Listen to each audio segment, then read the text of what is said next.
ജാർഖണ്ഡ് സ്വദേശികളായ അച്ഛനമ്മമാർ സ്വകാര്യ ആശുപത്രി ICUവിൽ ഉപേക്ഷിച്ചു പോയ പെൺകുഞ്ഞിന് സർക്കാരിന്റെ കരുതൽ. 1.5 മാസത്തെ ചികിത്സയ്ക്ക് ശേഷം കുഞ്ഞിനെ ഇന്ന് ശിശുക്ഷേമ സമിതി ഏറ്റെടുക്കും. ആശുപത്രി സൂപ്രണ്ടിന്റെ അഭ്യർത്ഥന മാനിച്ച് ആരോഗ്യ ശിശുവികസന വകുപ്പ് മന്ത്രി വീണ ജോർജ് കുഞ്ഞിന് നിധി എന്ന് പേരിട്ടു. കുഞ്ഞിന്റെ പ്രത്യേക പരിചരണം നടത്തിയ ന്യൂ ബോൺ കെയറിലെ നഴ്സുമാർ നിധിയെ പിരിയുന്ന വേദനയിലാണ്. അജിത് ബാബു തയ്യാറാക്കിയ റിപ്പോർട്ട് കാണാം.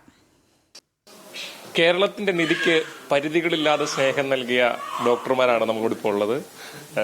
ഒരു കേരളം ആകെ വളരെ വേദനയോടെ കേട്ടൊരു വാർത്തയായിരുന്നു. പക്ഷെ അതിനപ്പുറത്തേക്ക് ന്യൂ ബോൺ കെയർ യൂണിറ്റിൽ വലിയ സ്നേഹത്തോടെ നിധിയെ സ്നേഹിച്ചു. അത് നിങ്ങളിപ്പോൾ ഈ ഒരു നിമിഷം എന്ന് പറയുന്നത് ഭയങ്കര വേദന ഉണ്ടാക്കുന്നതാണ്. ഞങ്ങൾക്ക് ഇപ്പോഴത്തെ ഒരു മൊമെന്റ് എന്ന് പറയുന്നത് ഒരു മിക്സഡ് റിയാക്ഷൻ ആണ്. സങ്കടവും ഉണ്ട്, സന്തോഷവും ഉണ്ട്. അത് ഭയങ്കര ഒരു ഡെലിക്കേറ്റ് ആയിട്ടുള്ള ഒരു കുഞ്ഞിനെയാണ് ഞങ്ങൾക്ക് കയ്യിലേക്ക് കിട്ടുന്നത്. അത് നമുക്ക് നല്ല രീതിയിൽ ഞങ്ങളുടെ കഴിവിന്റെ പരമാവധി നല്ല രീതിയിൽ നോക്കാൻ പറ്റിയെന്നാണ് ഞങ്ങൾ വിശ്വസിക്കുന്നത്. അപ്പം ഇപ്പൊ കുഞ്ഞ് ആരോഗ്യസ്ഥിതിയിലാണ്, നോർമൽ വെയിറ്റ് ഒക്കെ ഉണ്ട്. അപ്പം അതുപോലെ ഇത്രയും നമുക്ക് നോക്കാൻ പറ്റിയതിന്റെ ഈ എല്ലാ സ്റ്റാഫും ചേർന്നിട്ടുള്ള ഒരു കൂട്ടായ പ്രവർത്തനം തന്നെയായിരുന്നു. ഇത്രയും നോക്കാൻ പറ്റിയതിന്റെ കുഞ്ഞിനെ ആരോഗ്യസ്ഥിതി വീണ്ടെടുത്ത് CWCക്ക് ഹാൻഡ് ഓവർ ചെയ്യാൻ പറ്റുന്നതിന്റെ ഒരു സന്തോഷം.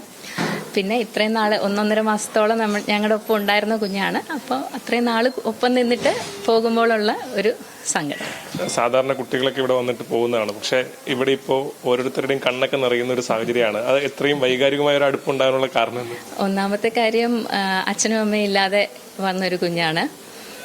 അച്ഛനും അമ്മയും ഉപേക്ഷിച്ചു പോയ കുഞ്ഞാണ്. അപ്പം അതിൻ്റെതായിട്ട് ഒരു കുഞ്ഞിന് എത്രത്തോളം ഒരു അച്ഛൻ്റെ അമ്മയുടെയും കരുതൽ ആവശ്യമുണ്ടെന്നുള്ളത് നമുക്ക് എല്ലാവർക്കും അറിയുന്നതല്ലേ. അപ്പോൾ അച്ഛനും അമ്മയും ഇല്ലാത്ത ഒരു കുഞ്ഞിനെ നോക്കുമ്പോഴുണ്ടാകുന്ന ഒരു വൈകാരികമായ ഒരു അടുപ്പം എല്ലാവർക്കും തന്നെ, പ്രത്യേകിച്ചും സിസ്റ്റർമാർ വളരെ കാര്യമായിട്ട് ആ കുഞ്ഞിനെ സ്വന്തം അമ്മമാർ സ്നേഹിക്കുന്ന പോലെ സ്നേഹിച്ചാണ് വളർത്തിയേക്കുന്നത്.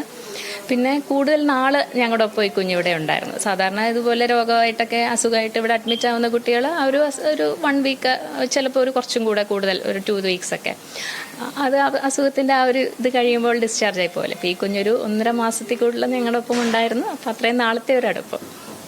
നേഴ്സുമാരും ഡോക്ടർമാരുമായൊക്കെ ഒരുപാട് അമ്മമാരായിരുന്നു. ഒരമ്മയ്ക്ക് പകരം ഒരുപാട് അമ്മമാർ. ഇന്നത്തെ ഡോക്ടർക്ക് എന്താ പറയുന്നത്? എന്താ പറയാൻ പറ്റുന്നില്ല. ഇപ്പോൾ ഞാനും കുറച്ച് ഇമോഷണലി ഇതാവുന്നു. ഈ ബേബിയുടെ കാര്യം വെച്ചാൽ നമ്മൾ മറ്റത് ബേബിയെ നോക്കുന്നു, അമ്മയ്ക്ക് ഹാൻഡ് ഓവർ ചെയ്യുന്നു, ജസ്റ്റ് അവരോട് ബ്രീഫ് ചെയ്യുന്നു, ജസ്റ്റ് ദാറ്റ്. അത് കഴിയുമ്പോൾ ബേബിയെ ബെറ്റർ ആകുമ്പോൾ മദർ സൈഡിലേക്ക് കൊടുക്കുന്നു. നമ്മൾക്ക് ടെൻഷൻ ഉണ്ടാവും, ഓഫ് കോഴ്സ്, അവർക്ക് അസുഖം ഉണ്ടെങ്കിൽ അതൊക്കെ. പക്ഷെ ഇതങ്ങനെയല്ല. ഈ ബേബിക്ക് വേണ്ടിയിട്ട് നമ്മുടെ സിസ്റ്റേഴ്സ് എല്ലാം എല്ലാ ദിവസവും അപ്നിയ വരുന്നുണ്ടോ അങ്ങനെ ഇങ്ങനെ നോക്കിക്കൊണ്ട്, നമുക്ക് ഫെസിലിറ്റീസും കുറവാണല്ലോ.